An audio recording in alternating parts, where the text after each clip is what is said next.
క్రైస్తవ్యంలో క్రీస్తుని వెంబడించడం అంటే మనకిష్టం లేని తొలడుగు ఏంటి చెప్పనా?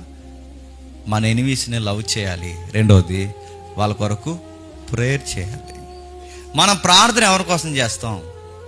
మీ అమ్మ కోసం చేస్తాం, మీ నాన్న కోసం చేస్తాం, నీకు పెళ్ళి అయితే మీ ఆవిడ కోసం చేస్తావు, పిల్లలు పుడితే మీ పిల్లల కోసం చేస్తావు. అన్నిటికన్నా ముఖ్యంగా, అందరికన్నా ముందుగా నీ కోసం నువ్వు చేసుకుంటావు. అన్నిటికన్నా ముఖ్యంగా నీ ఉద్యోగం కోసం చేసుకుంటావు, నీ సంపాదన కోసం చేసుకుంటావు, నీ ఆరోగ్యం కోసం చేసుకుంటావు.